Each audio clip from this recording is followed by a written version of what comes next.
Assalamualaikum warahmatullahi wabarakatuh. Saya Sumrotunisa, NIM 41200093 dari kelas Usul Fikih B. Video ini dibuat guna memenuhi tugas UAS mata kuliah Usul Fikih. Ada beberapa materi yang sudah saya pahami, diantaranya materi Al-Quran dan Sunnah. Pembuat hukum satu-satunya bagi umat Islam adalah Allah SWT. Ulama Ahlu Sunnah dan ulama kalam Mu'tazilah sependapat bahwa Rasul sebagai pembawa hukum Allah dan Rasul berhak mengenalkan hukum Allah kepada manusia. Namun terdapat perbedaan antara keduanya. Yang pertama, nilai baik dan buruk dalam suatu perbuatan. Yang kedua, nilai baik dan buruk itu mendorong manusia untuk berbuat atau tidak berbuat. Sedangkan kaum Maturidiyah sependapat dengan Mu'tazilah. Objek hukum atau mahkum bih yaitu sesuatu yang berlaku padanya hukum syara. Sedangkan subjek hukum atau mahkum alaih disebut mukallaf atau orang yang dibebani hukum. Kemudian Al-Quran sebagai sumber dalil hukum dalam Islam. Al-Quran merupakan sumber hukum Islam yang pertama dan paling utama. Kemudian Sunnah sebagai sumber hukum dalam Islam.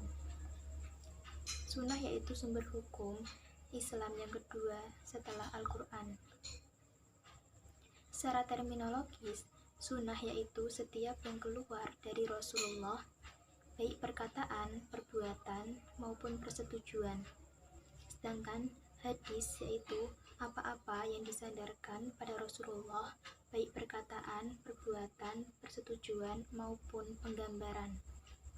Macam-macam sunnah dari sisi bentuknya yaitu sunnah qauliyah, sunnah fi'liyah, dan sunnah takririyah.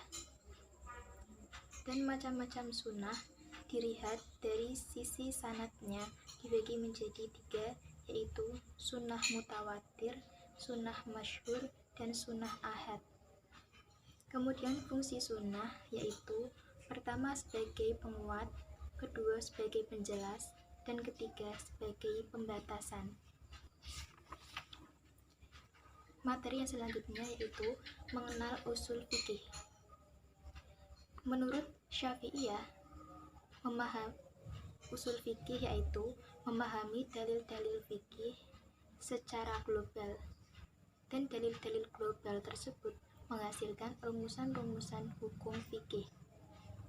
Sedangkan menurut Hanafiyah, Malikiyah, dan Hanabilah, kaidah-kaidah yang menjadi perantara untuk menggali dalil-dalil dari perinciannya disebut usul fikih. Adapun manfaat kita belajar usul fikih yaitu mengerti tentang hukum-hukum Allah.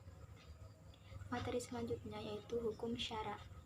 Hukum syara yaitu titah atau dawuh Allah SWT yang berkaitan dengan perbuatan mukallaf atau orang yang sudah akil balik, baik berupa tuntutan, pilihan, atau dalam bentuk ketentuan-ketentuan.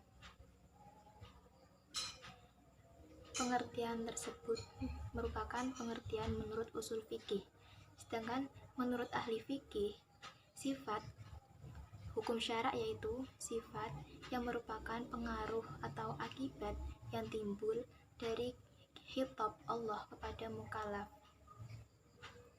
Adapun pembagian hukum syara yaitu hukum taklifi dan hukum wadi.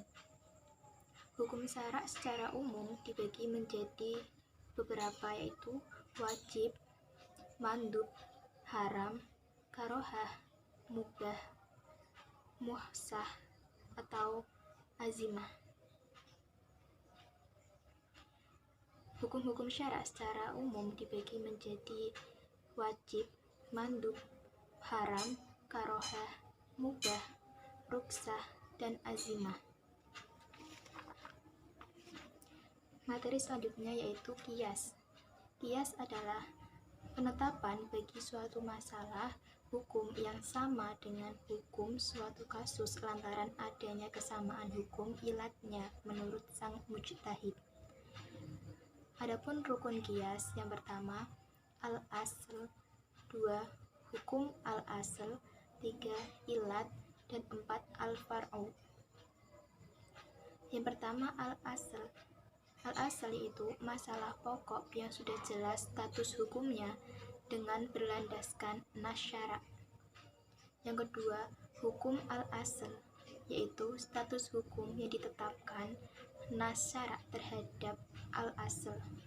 Yang ketiga yaitu ilat, suatu sifat yang menjadi landasan keberadaan hukum al-asl. Dan keempat, al-far'u. Al-far'u yaitu masalah yang tidak ditegaskan status hukumnya oleh nas syara'. Materi selanjutnya yaitu ijtihad dan istinbat. Ijtihad adalah pengerahan segenap kemampuan di dalam memperoleh hukum syara' yang bersifat praktik melalui metode istinbat. Sedangkan istinbat yaitu pola penalaran. Objek ijtihad dan istinbat yang pertama, masalah yang tidak punya landasan nas secara spesifik. Yang kedua, masalah yang tidak punya landasan ijma'. Ketiga, masalah yang punya landasan nas yang bersifat zonni dilalah. Dan yang keempat, masalah yang landasan nas yang bersifat zonni wurud. Kemudian metode ijtihad dan istinbat. Yang pertama, metode bayani, yaitu ijtihad atau istinbat yang pada dasarnya bertumpu pada kaidah-kaidah kebahasaan.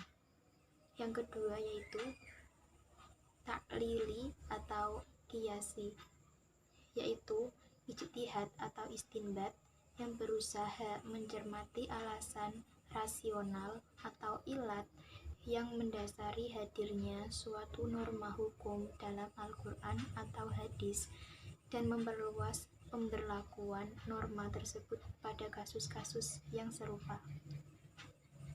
Dan yang ketiga yaitu istislahi, yaitu ijtihad atau istinbat yang menggunakan ayat-ayat Al-Quran atau hadis yang mengandung konsep umum sebagai dalil atau sandarannya.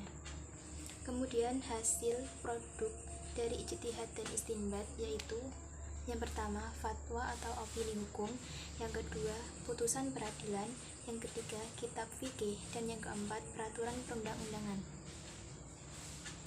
Dari materi-materi yang sudah saya sampaikan di atas, ada manfaat yang saya dapatkan dalam memahami fikih dan ilmu-ilmu keislaman. Di antaranya, saya dapat lebih memahami tentang materi-materi yang terdapat pada usul fikih yang tidak saya dapatkan pada materi-materi fikih ibadah.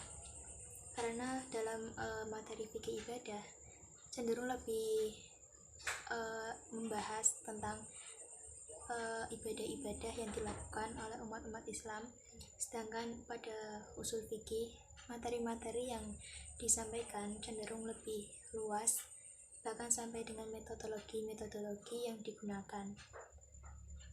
Kemudian hal baru yang saya dapatkan yaitu saya dapat lebih memahami apa itu usul fikih dan apa saja yang terdapat di dalamnya. Dan yang belum saya pahami dari materi-materi tersebut yaitu materi metodologi usul fikih, metodologi istinbat dan ijtihad, karena mungkin pada materi metodologi tersebut saya tidak mengalaminya secara langsung, sehingga dalam pengaplikasian dan dalam pemahaman cenderung lebih kurang dapat dipahami. Mungkin itu yang bisa saya sampaikan. Wabillahi taufik wal hidayah. Wassalamualaikum warahmatullahi wabarakatuh.